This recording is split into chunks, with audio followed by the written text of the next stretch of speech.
Thank you. Okay. I will call this meeting to order for the Lakeside School District. I want to welcome our visitors today. Thank you. All board members are present today. And we will start with our Pledge of Allegiance, and it will be led by Principal Kelly Gilbert, or me, whichever. Would you like to lead the pledge, or would like me to lead the pledge?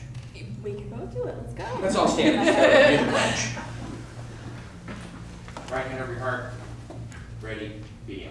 I pledge allegiance to the flag of the United States of America and to the republic for which it stands, one nation, under God, indivisible, with liberty and justice for all. Okay. Kelly, would you like to do a presentation for us on our summer program? Very much. You're going to speak now, then or now? All right. Well, hello, Board of Trustees, Superintendents, and guests. My name is Dr. Kelly Gilbert. I am the proud principal of Lemon Crest during the normal school year. But for the past 4 years, I have also been the proud principal of the Lakeside Union School District Summer Academy.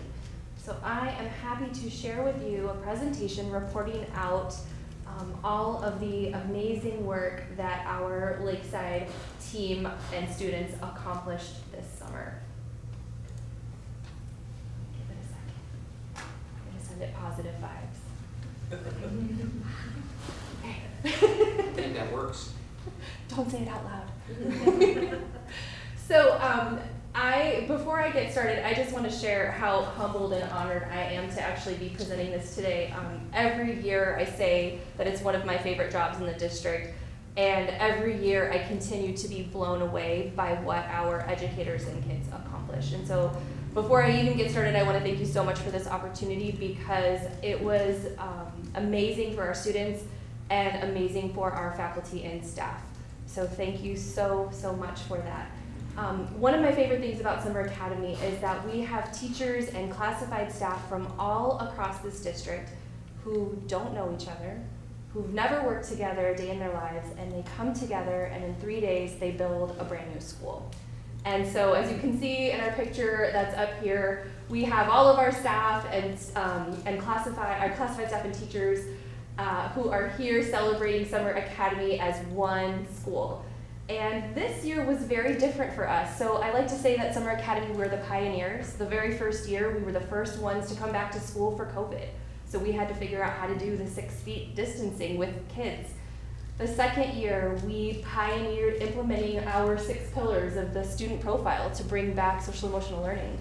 Last year, we pioneered Win Time for our students, which stands for What I Need Now. And then this year was our biggest pioneering feat of all, where we combined 2 traditionally separate programs: Extended School Year, which serves our students with special needs or special ed population, and Summer Academy, which serves our gen ed students who just needed a little bit of extra support, and together we brought them into one full Summer Academy.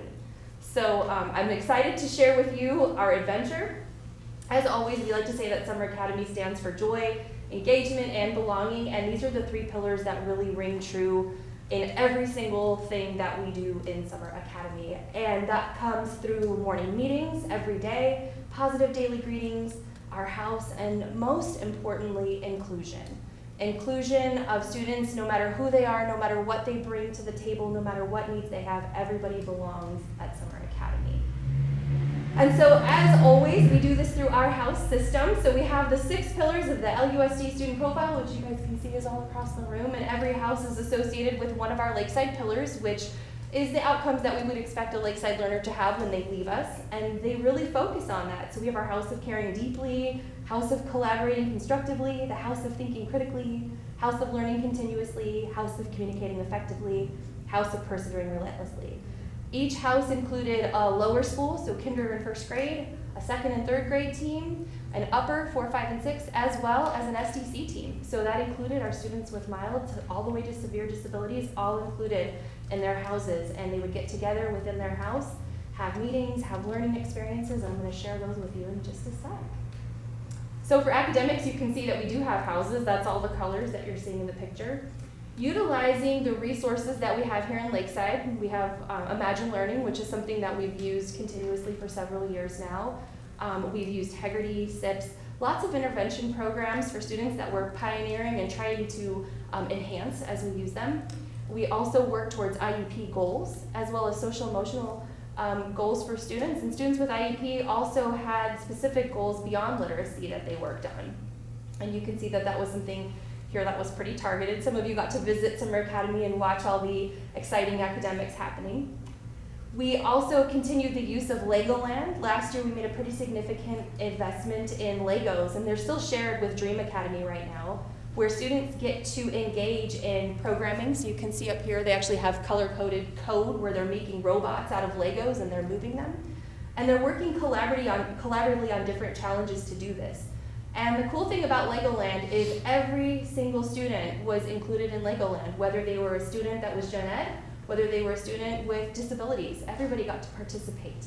And during Legoland, that also provided teachers the opportunity to use win time, what I need now. So all kids would go to Legoland, and then teachers could pull kids for 15 minutes, work really, really intensely on a learning target, send them back to Legoland, pull another small group. And so our teacher feedback on that was absolutely incredible because kids had something to look forward to and they were able to target needs every day in real time.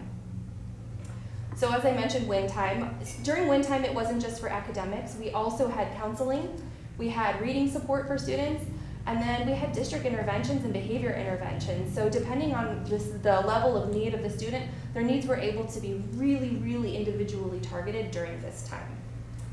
We also were very fortunate to have Sarah Carter, the counselor from LMS, on our campus full time. And using our SRSS screener, which you guys know we do give here in Lakeside, we were able to look for students with internalizing and externalizing behaviors to target very specific skills with. We also were able to provide whole group social emotional learning lessons, and we were able to continue our partnership with Wellness Together to provide just-in-time counseling and wraparound supports to families. We looked at the impact of the counseling, so as we mentioned, every student participated in a weekly counseling lesson that dealt with self-regulation, a lot of brain science, so you'll see kids walking around talking about the amygdala and doing the hand gestures, a lot of positive thinking and reframing, keeping in mind that in Summer Academy, a lot of our students have felt disconnected from school in the past, and so part of our job that we took very seriously was trying to re-engage and try to reframe the way that we think about school. 12% of our students in Summer Academy received small group check-in, check-out, which is the Tier 2 strategy, and then 5% of our students were able to get individualized one-on-one counseling support. We also had the fabulous Coach Curtis out of TDS providing daily PE, and so you can see that we had a house competition system that he worked in, and he worked very closely with the fabulous Tanya Totten, who is the APE teacher from Lemon Crest, and they worked together to make PE accessible to all kids.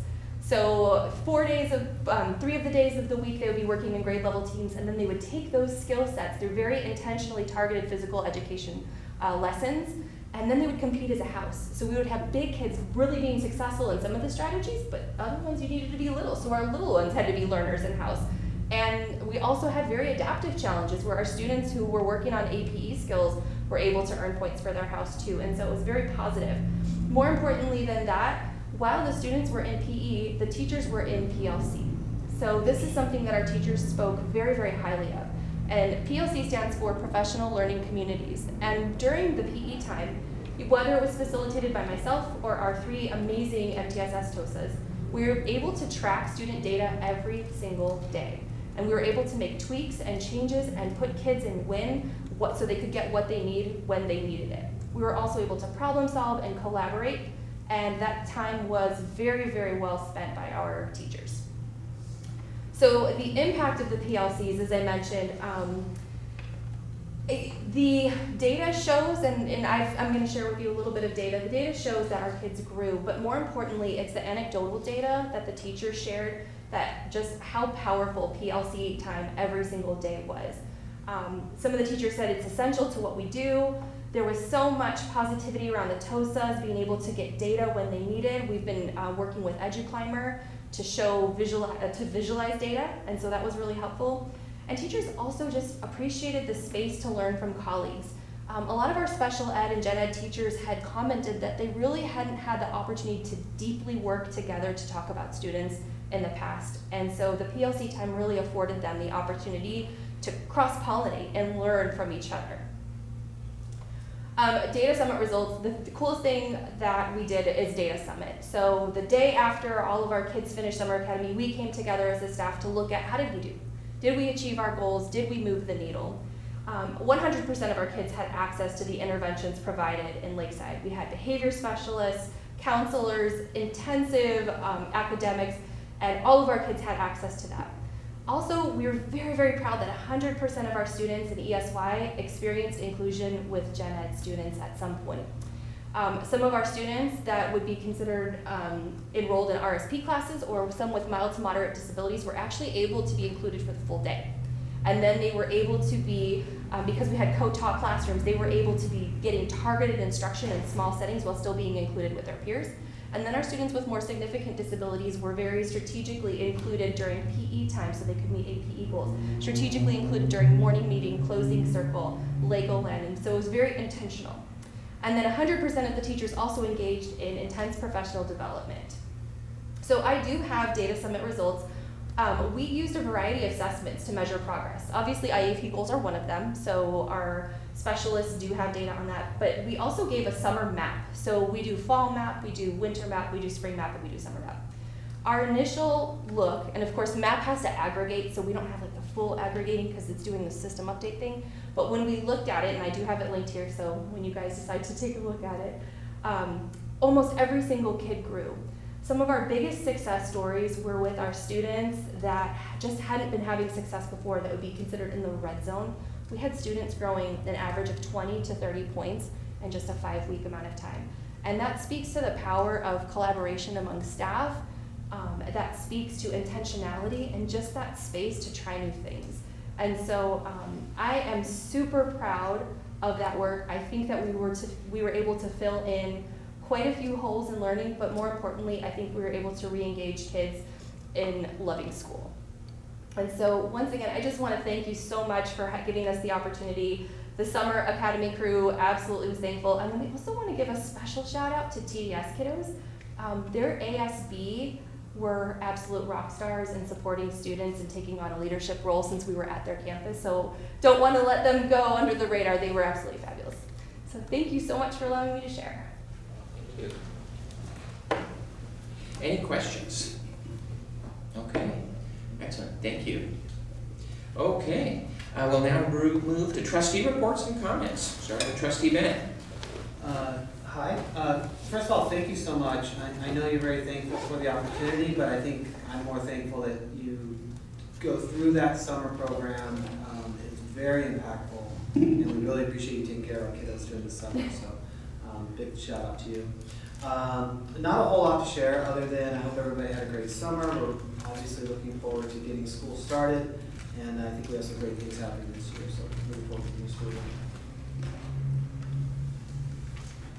Thank you. So thank you for reporting all of that out. It's nice to see the programs that go on over the summer.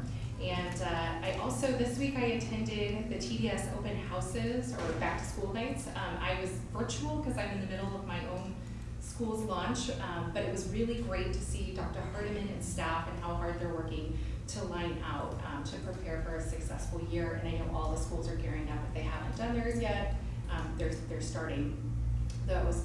And I'm really looking forward to our district launch next Thursday. I think we're preparing for a really strong start to the year to have a productive school year. That's it. That's all I've got. Thank you. Trustee Casper. Thank you, Kelly. I can tell by your enthusiasm it was just an incredible experience. I just want to welcome back early. It's 11 days before school starts to staff, administrators, teachers, classified, all those people that make this school district very special. And I hope this year, coming out of the pandemic, post-pandemic, this will be the most successful year for academic gains for all of our students, as well as emotional growth for our kids, because we know they need that too. I will see all of you in the schools, and I'm always welcome to come out. If you just contact me, I would love to do that. and see all those gains and all those special things that are happening in all our schools and departments. Thank you. Excellent. Vice President Hofer Moyer. I also attended TDS's parent orientation night. It was really good. They put a lot of good information out there, seemed to have good attendance. I went and visited Summer Academy and participated in their data summit, and so much good information came out of that. I mean, everyone was very engaged. I think I took a bunch of notes. I know the rest of the staff took a bunch of notes, and I'm excited to see how we can take some of the things that the teachers and the students love from there and put it in our day-to-day school systems as well, and see some growth there. We had a couple good community events this last month as well. Kiwanis this last weekend had their Check Back and Barbecue. They're putting together some FFA scholarships for both the middle school and the high school. And then the chamber did their community night, which was very, very good attendance as well. So that's about it. Okay, excellent. Yeah, I too was able to go to the tail end of the data summit, and so that was nice to see everybody talking about, you know, what they liked, what they may not have liked, and what they thought we could change and move forward for next year, and how we can implement those things into our systems. So I really appreciated hearing those thoughts. I also was at the Chamber of Commerce night, which was fantastic. The Kiwanis Chuck Wagon dinner was great, although I had to leave early, but it was very nice. They awarded a couple different folks, Scott Bergens from El Capitan High School, as well as Joel Scalzitti from Mary's Donuts, and there was one more, and I can't remember right now. Library, Friends of the Library, yes. They got awarded as well. And so I want to just encourage everybody, keep doing good things. You might get awarded by the Kiwanis next year. I want to thank the board for your time today in our retreat prior to this meeting. So thanks for your thoughtfulness and your efforts in serving our students. Very much appreciated. And I want to welcome our staff back. I look forward to the event next week and welcoming you to a new year. And I do want to just mention that if you did see the news yesterday, we were talking about sex offenders and their placement in their schools, and how our district and our board and other local leaders want to limit that. So we're going to be working with local folks to continue that effort. Otherwise, here we are, ready to do the work. So thank you.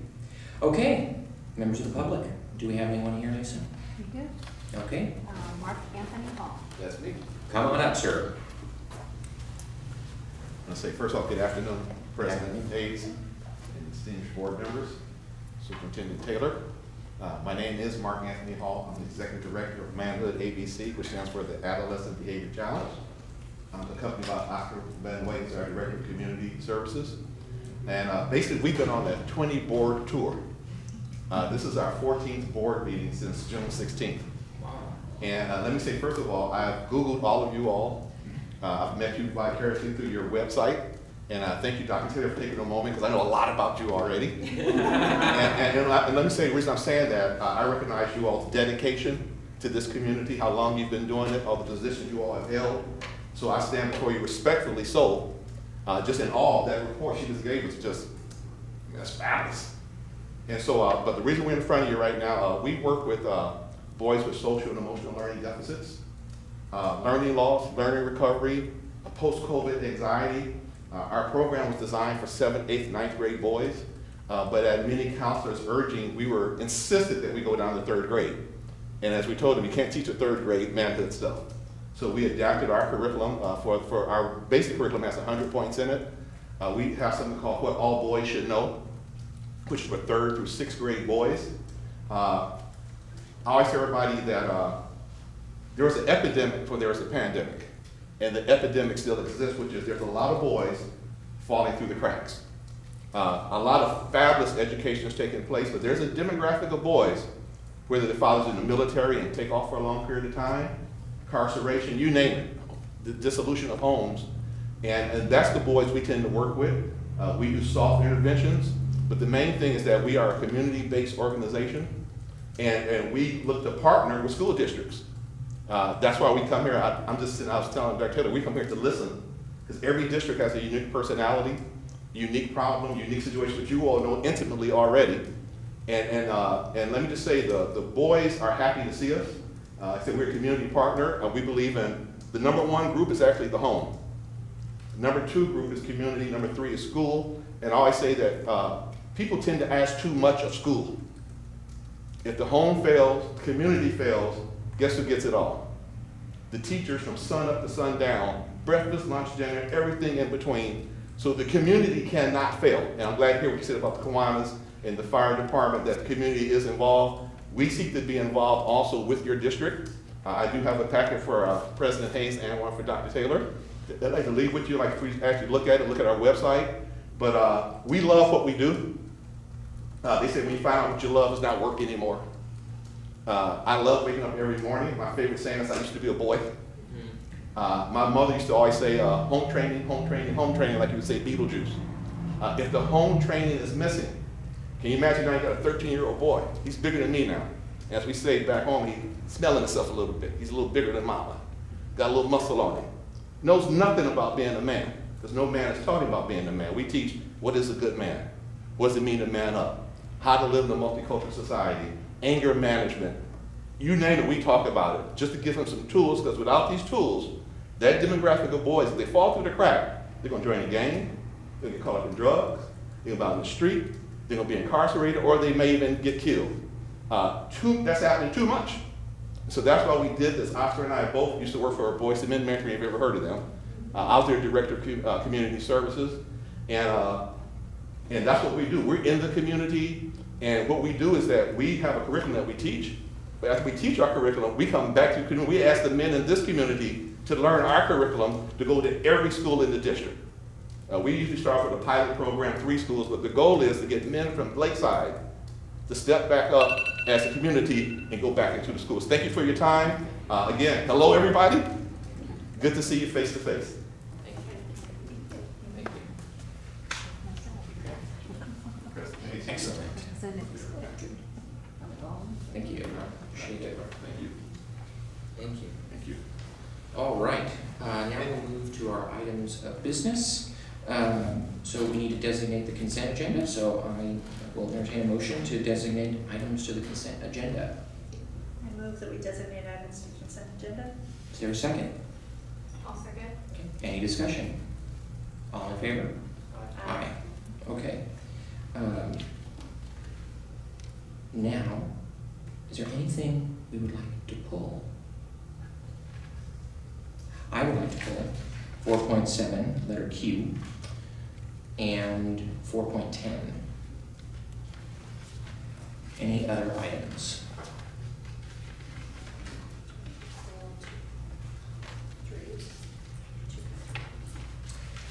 I don't think so, unless you have a specific Do we have donation. anything that we need to do for that? No. No? Okay. Okay. So we're gonna pull 4.7, letter Q, and 4.10. Okay. So can I'll entertain a motion to approve the consent agenda of all items except 4.7, letter Q, and 4.10. Is there a motion to do so? I'll make a motion to approve all agenda items except for 4.7 and 4.10. Great. Is there a second? A second. All in favor? Aye. Okay. Okay, on 4.7, letter Q, staff has made a recommendation that we table this for the time being. Is there a motion to table 4.7, letter Q? I move that we table 4.7Q. Is there a second? Okay, seconded by Trustee Bennett. All in favor? Aye. Excellent. 4.10, I just wanted to thank all of our donors, including Vice President Hofer Moyer, for her very generous contribution to LMS. So, thank you. It's a pleasure working with them on the 8th grade activities this year. Well, thank you for your work. Okay, is there a motion to approve 4.10, or any other comments? I just wanted to comment and say thank you as well. We always have so many great donations from our community and our board member giving back. So thank you very much. Excellent. Is there a motion to approve? I'll make a motion to approve 4.10. Excellent. Is there a second? A second. Any discussion? All in favor? Aye. Okay. Now we will go to our discussion items for our board policies. We have a first reading of Administrative Regulation 3516.2, bomb threats. Any edits or questions on that item? Okay, it'll come back to us then. We have a first reading of Administrative Regulation on 4217.3, layoff and rehire. Is there any discussion there, comments? Okay, that'll come back to us again. First reading of Board Policy and Administrative Regulation 6164.6, identification and education under Section 504. Thoughts, questions, edits? All right, that'll come back. First reading of Board Policy and Administrative Regulation and Exhibit 6175, education for homeless children. Any comments there? None? Okay. And 5, first reading of Board Bylaw 9270, conflict of interest. Any comments there? Okay. Excellent. That'll come back as well. Okay, moving along here, reports to the board. I don't see any of our labor partners here this evening. So we'll move along to our district superintendents. Lisa Davis for an update on business services. Actually, no, I don't really have any updates on it. Okay, actually no, all right. Read up for back to school and getting those enrollment reports out, so, because we will be tracking the first 2 weeks of actual students in seats. Make sure our projections are hopefully I hope we have more. pretty, well, that would be a good thing. Other than that, and I want to thank the board for approving the 2 vehicles and the van. Finally got a van. So thank you. So it's going to be a big help in our district. Thank you. Excellent, thank you. Dr. Natalie Winspear on Education Services. Okay, I do have a few updates for you. First, I want to report to the board that we were able to fill our 60% intervention TOSA position, and that is a teacher on special assignment who will be building our after-school intervention program using our ELOC funding. So we have rehired a former teacher in this district, Heather Griffiths. She was a teacher at Lakeview, she was a teacher at Lakeside Farms, she went on to do other things in other districts, and now and then also opened her own business, but she's gonna return to us as our intervention TOSA, so we are really excited about that. We're literally building the program, we don't have one yet, so we are creating all of the facets of a program to serve our students.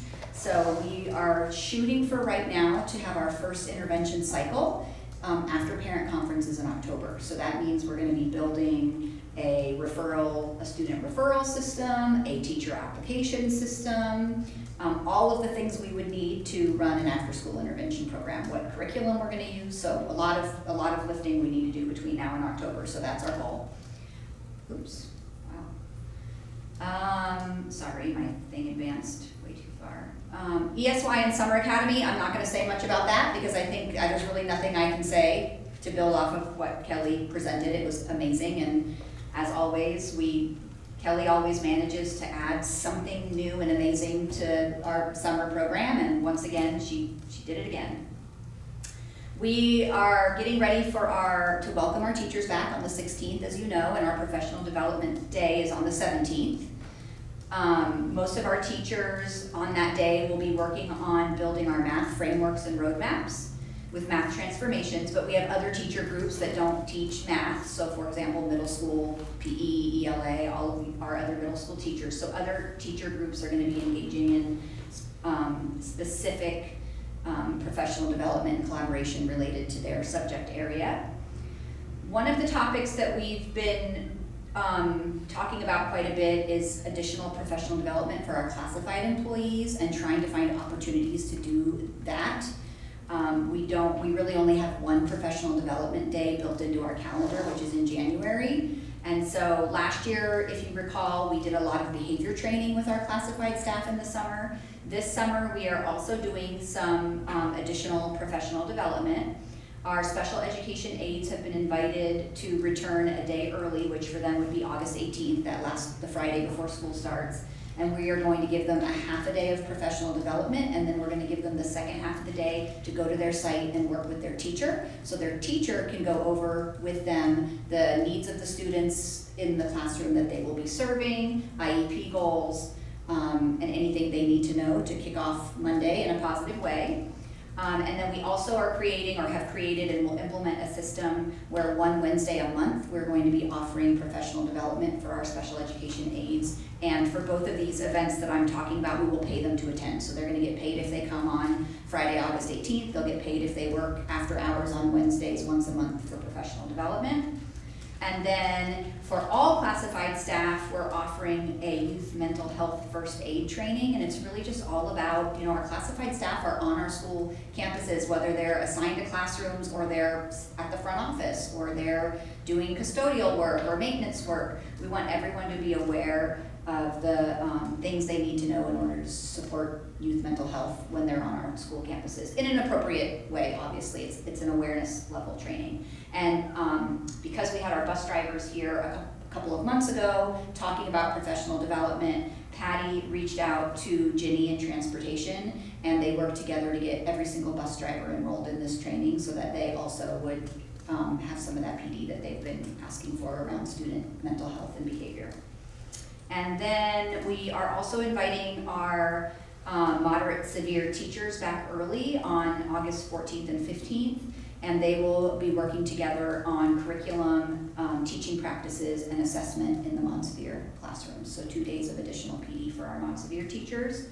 And then we're also doing professional development for teachers around English learners. So this week, Michelle Perkins, one of our coordinators, is working with a partner from the county office, and they are providing professional development for teachers who have self-selected to become site experts in working with English learners. So we're trying to build the capacity of teachers who are passionate about this topic so that they can then serve as support or peer support on their campus around English learners.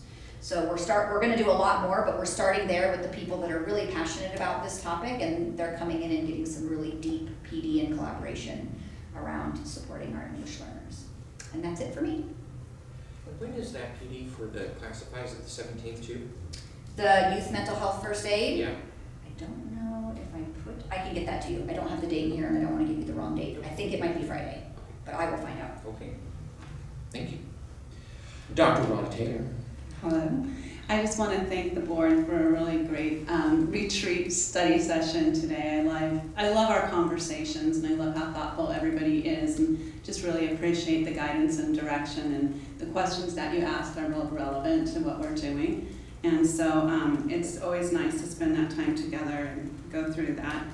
We are ready, as Dr. Winspear said, for our great kickoff, and I'm real excited. We have, as you know, we've been working with the Energy Bus book for a couple of years, and we've had a lot of fun with it and created some of those fun videos from the departments of how we're really working on making sure that the morale of our departments is really good. So we have an Energy Bus speaker coming. So Jim Van Allen is coming from the John Gordon camp, and he'll be kicking off. He'll be speaking for about an hour, and I think that that's going to be very, very enjoyable. So I'm really looking forward to that.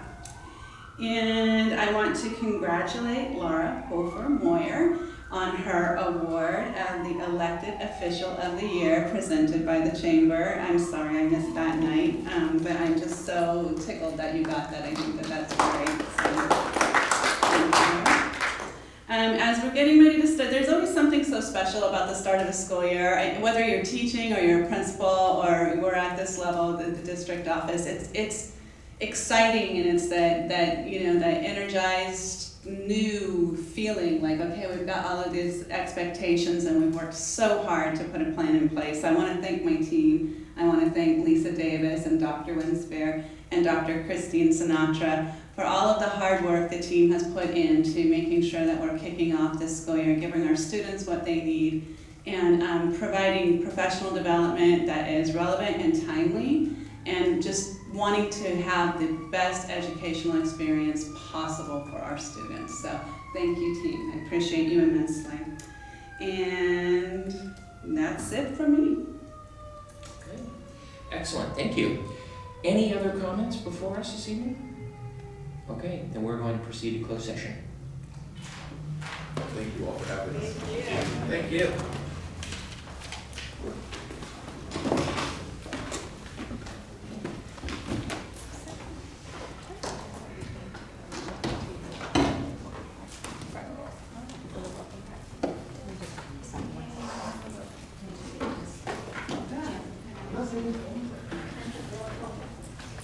Hi Karen, how are you? And how are you? I'm good. It's crazy the beginning of the year, but Phenomenal. excuse me? trip to, what you guys? Croatia. Oh my goodness, we had a really big lakeside Yeah. party in there. Yes, I saw that. Excellent. Yeah. I was jealous of everybody. It was terrible. I'm sure, oh, good. Liars. Who wants to be on a boat in the middle of the Adriatic Sea, Not me. looking at medieval towns, eating Italian food and seafood and with beautiful weather? Yes. If that's not your thing. So Not at all, not at all. Yeah. Hated it. Anyway, and so she said it usually starts at 7:45, but I didn't know when he said it exactly. Right? Yeah, our part of it will start at 8 o'clock. You're trapped. Okay. But they kind of start coming in about 7:30. So I should probably be there by 7:30. Okay. We're all over there by 7 o'clock. So Okay, so I'll be there by 7. And is there a table that I could use, or you need me to bring a table? I didn't know we were having anybody. Oh, so- yay, surprise, surprise. Yeah. I mean, we set up a food table, but you'll probably be in that area, right? Right, so just be off to the I'll side. ask Mr. Mull to set you up something. So Okay. You we'll just need be- one table? Yeah, and it'll just, yeah, with information to, yes, Okay. yeah, so, So were you on that trip too? yeah. So I didn't go on the one, so Terry Cook went to Italy, we had the 2 trips, Oh, I right? didn't know she went on that kind of She trip. went on the Italy Oh, trip. no, I followed Kathy Spreco on her. I was on trip, so- Kathy's trip. Yes. Yeah. Amazing. Yeah. Water was. It just was, it's been on my list of a place, and it really did. Did your husband go? My husband went, Okay. yeah.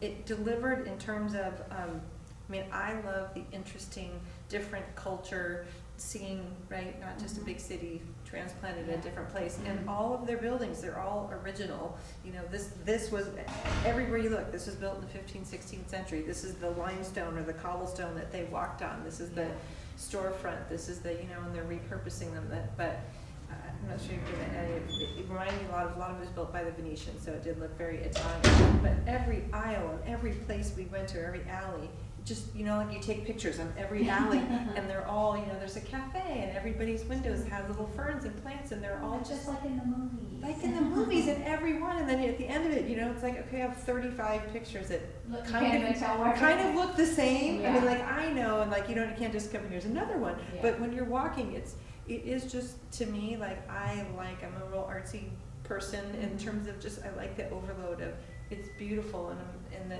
churches and the whatever, like, everything they build is just so pretty. And so the food was a lot of seafood, because you're right on the coast. And we would stop at these cities, and then, like, all the food is just, you know, you're at a table, like, right there's the water, and that's where you're sitting. And if you're not there, you're eating on the How long were boat. you there? The whole trip was 12 days plus a day on each end to travel, you know, it's almost 24 hours Yeah. to get there or whatever. So we did the couple days early in Dubrovnik, and we actually, instead of staying in Dubrovnik, went, because this trip, Is that where you flew in? They all flew into? yeah, next year is backwards, like, we just went south to north. Oh. So you find in Dubrovnik, and the boat goes, there's just little islands that are close to shore, and I didn't realize how each island, same thing, medieval villages in its own, their own little flavor, oyster farms or different things, but all those medieval or 15th, 16th century.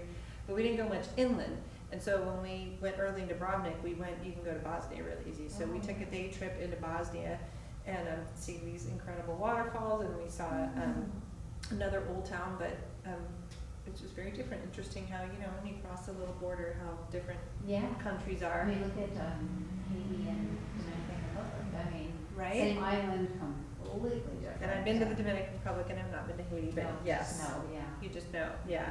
So, so we did that, and then you get on the boat for 7 nights, and that kind of dots that, and most of those. Did you get off the boat at all in those 7 days? Yeah, so there's no, you can see shore the entire that's time. good, and the Adriatic Sea is called the Calm Sea. And there were people who had, you know, who wore the bands, but I didn't find, I mean, except for if a boat went by, it was flat. And so during that time when you're going, it's always during the day, and sometimes you'd stop and jump off the back of the boat. And Really? people could swim, and Did you see any animals in the no, Oh, no, no sharks? no. And I it's love the interesting. ocean to look at and, but I like it deep where I don't want my toes to touch, because like if there's room, like swim around me. Oh. But I gotta touch. the beaches we went to, they're rock, so that was interesting. Oh. And when we got to the last place where the boat docked and they left you off when we were in a hotel for 2 nights there, and then we went to Zagreb, which is a city of 1 million, and spent the night. But they're like, oh, you're right on the beach. And there are young people, as young people do, with just their towels spread out on these rocks. And I remember saying as a kid, going, oh, I could sleep on rocks. It's like, I'm like lying on rocks. And like, we had boat shoes, and we're like, you know, like, I'm like, you know, I just go into, they had, at that place, they had like a pool that was huge with, you know, the bar and the water and all that. But then they had on the 9th floor, a zero edge with adults only looking out over the whole coast. And it was a big boardwalk with kids stuff to do in restaurants. But each of the towns where you stop, big cruise ships can't stop. So they can do the southernmost and the northernmost. So now that I've been there, everyone goes on a boat, like, well, not everyone, but a lot of people on the boats like we went. So it's 130 feet, they're all the exact same size, different companies, 18 rooms, 9 on the top, 9 on the bottom. They all have, you know, we had 7 crew. A bartender, a chef, the captain. You never felt like it was too small, or? No, our room was actually, we had a, I don't know if it was queen or king, but my husband, I mean, he's 6'4", 250. It was fine, and the bathroom and the shower was huge. Had one of those showers that it was like this wide, and it went up like this, and it shot out like this, like waterfall here, waterfall here, waterfall down there. It was like you're in a like full pressure. I'm like, okay, this is nice. It was like a really cool. pretty big room. Bigger than like a cruise ship, it sounds like. Bigger than a cruise ship, not bigger than a hotel room. Yeah. And they were, so we were the forwardmost. And so when they took off anchor, you just like heard it. Yeah. The recording was really loud. And then some people had a door that opened up into the passage, and so, you know, then you could hear, they were like, you know, you're in a boat. Yeah. But so there was the inside, we had 1 or 2 meals a day, always breakfast, but in there, and you know, it was a dining room, you know, 4 tables of 8 And 18 or of you on the boat. 36. Oh, Well, we were 36. short one, we had one of their own room, so 35. So the, what's that, like 4 tables for 9, and in there, and so, you know, they always had a plated dinner that was delicious, and there was like a place to sit out in the back, and then. So if you didn't have to come up with your own money once you paid for all that? There is a little bit of money, there is, Like a meal off? There are some of the lunches and dinners that are on the island to yourself, and but food it was super cheap, and wine. So like, or like alcohol, I'm not like a huge drinker, but we went to some nice places, and so you're getting seafood. Yeah. It's like, you know, $18 or $19 for the meal, whatever, and they're asking you for, you know, would you like wine? We're like, okay, well, you know, what would be a nice wine? And I don't say to a waiter, nice wine, right? And they're like, here, $7, $8 for a glass of wine, or $28 for a bottle. Yeah. Of like really nice, like their award-winning top of the Cost line, $100. which I would not have paid, because I'm Right. too, like, you know, usually 7 you don't want to drink, because it's, Yeah, you know, okay. and I'm not, but like, so, you're supposed to be somewhere? No. Are we being recorded? Yeah.